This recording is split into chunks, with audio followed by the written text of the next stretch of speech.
You ever feel like you have boring conversations with girls that don't lead anywhere? Well, today, we gonna fix that. What up, homie? My name's Dave, and I put up new videos every Tuesday and every Friday to help you get the girls you want and become the man you're meant to be. So if you haven't subscribed yet, then what are you doing, bro? Hit that subscribe button right now. Click the notification bell so you don't miss your chance at that next awesome girl. But yeah, nobody likes having boring conversations, especially women. But luckily, there's some easy ways to stop being boring when you talk to girls. And today, you gonna learn them. Let's get into it. Let's forget about a curfew, cause all that is stuck in my head.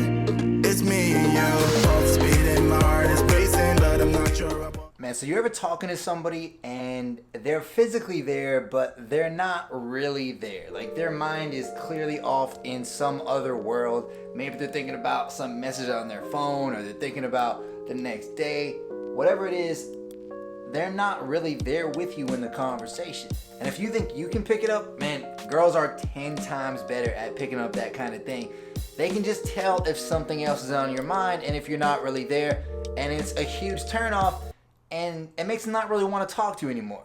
So what can you do to be more present in those moments when you're talking to girls? Well, aside from meditation, which is great for building that presence in your conversations, another great way to build your presence is by doing things that force you to be present. So I'm talking about things like skiing, salsa dancing, surfing, skateboarding. These types of things force you to be present, because if you're not fully engulfed in the moment, then you're literally at risk of injuring yourself or just embarrassing yourself, especially on a salsa dance floor. And I've had some embarrassing salsa dance floor experiences. But yeah, that's part of the reason why I think surfers have just this reputation for being good with girls. Like I have a few different surfer friends, and talking to girls has always been natural for them. And I think it's because that presence that surfing requires forces them to be present in other conversations, so it really helps their interactions. Now, I'm not saying that you need to learn to surf, because God knows I am awful at it. I've tried it twice, and man, I got some work to do there.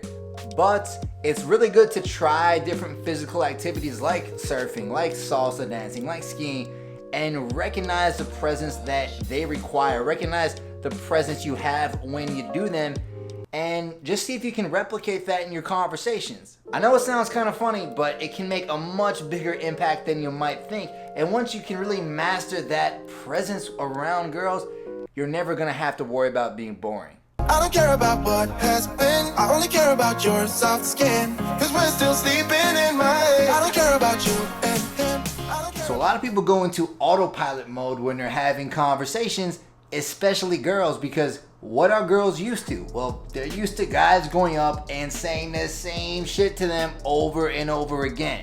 So instead of having these normal small talk conversations saying the same shit, what you want to do instead is try to figure out a way to break her out of what she's used to. For example, back in my dating days early on in Mexico, when Mexican girls would ask me where I was from, they'd be like, hey, ¿de dónde eres? I could have said, oh, I'm from the US, I'm a gringo. But instead, my go-to line was, Pues yo soy de México, en mi corazón.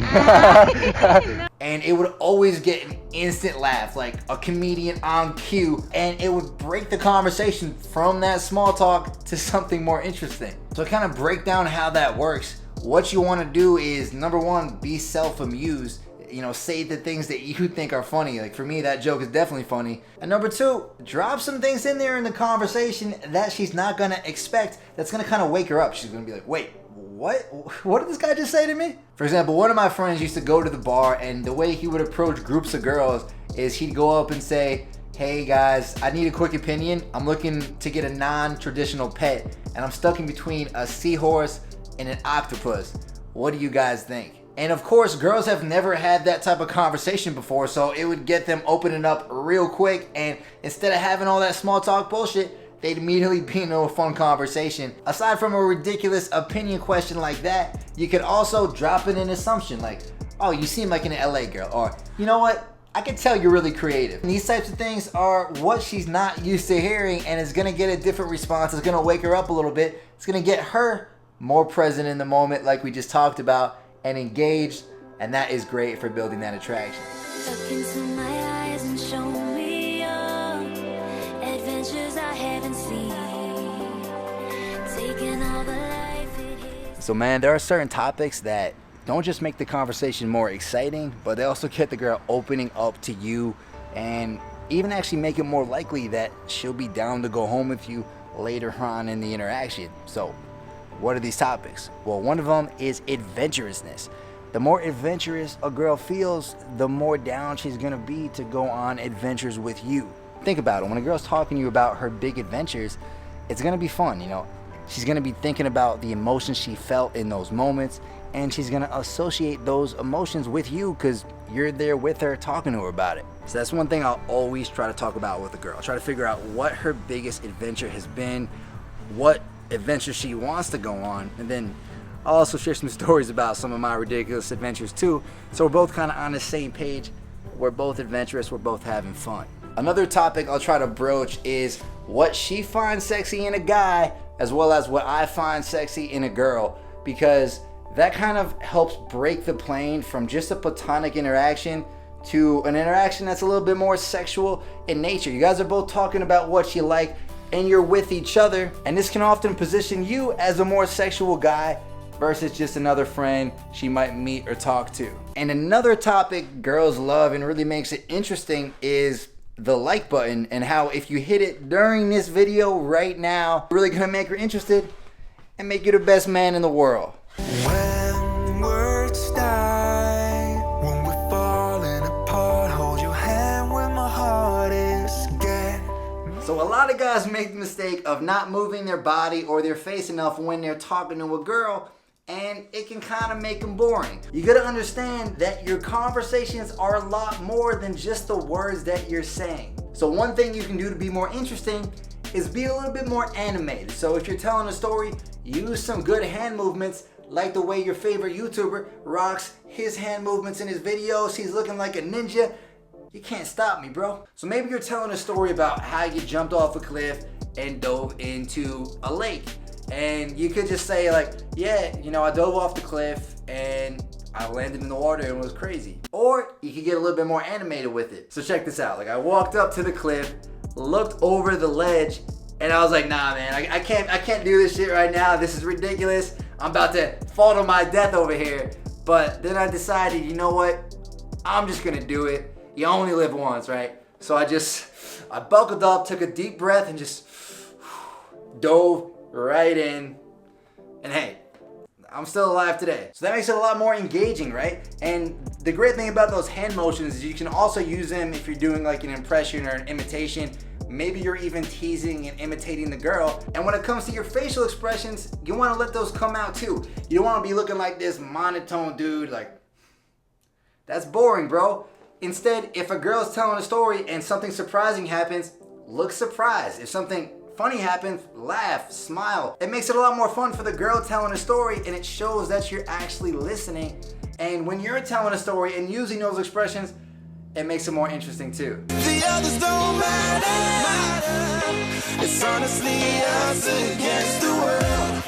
So there's one thing I see guys do all the time that absolutely cracks me up. They'll go talk to a group of like 2 or 3 girls, and they'll talk to the group for a second, and then they'll just put all of their focus on that one girl that they like and completely ignore the other girls in the group. And then they're flabbergasted when the other girls pull their friend away, and they're like, you know what, these girls are just cock blocks, this is the worst. It's like, nah, bro, if you want to be interesting in conversation, then you gotta engage the whole group. You know, you gotta keep them involved, you gotta ask them questions too, and even make eye contact with the other people while you're talking, because otherwise they are eventually gonna pull the friend away, they're gonna get bored, and it's probably not gonna go the way you want it to. Like, man, the way I see groups is kind of like it's one entity versus 3 or 4 different people, right? Because if you can win over the group, then odds are you're gonna be able to win over the girl too. And if you want to win over the group, well, a great way to do it is to do everything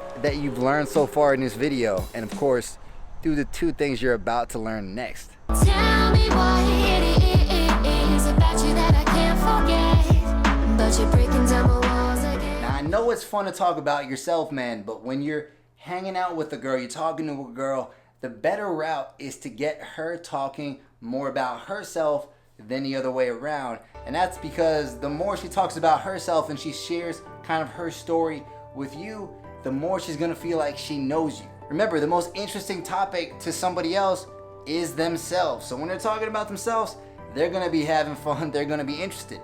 But sometimes I hear guys say like, hey Dave, I get the girl talking about herself, but it doesn't work, she's still not attracted, I don't know what's going on. Well, it's because, man, you can't just sit there and listen to her talk and just nod along like a fucking jamoke. What you want to do is sprinkle in some tidbits about your own life and then turn things back over to her. So if she's talking about her trip to Spain, you could mention one of your experiences from Spain if you've also been there, and then bring it back over to her. So you could say, oh yeah, Spain, I love the tacos there. And she gonna be like, tacos? You talking about Mexico? And then you'd be like, oh yeah. Anyway, what was your favorite part about Spain? That way, again, she knows that you're listening. You're not just some nodding jamoke just sitting there, and you're also adding something to the conversation. You're a socially savvy guy. You know how to handle yourself. But yeah, this is a lot better than what the average guy does, which is just try to tell impressive stories or brag and just talk about himself the whole time, hoping that something is gonna hit and she's just gonna fall in love with him. It doesn't really work like that. So by doing this, you're gonna set yourself apart. All this time, all it needed was a little spark. Knowing how to tease a girl and make her laugh just adds that necessary little bit of flavor to the conversation. It's a big part of not being boring and actually getting her attracted. Now, if you want to know how to make any girl laugh, then check out this video right here. I filmed it with my dad. He is a great comedian, one of the top comedians in Rhode Island, and we show you exactly how to do it. Let's keep it going. I'll see you right here, homie.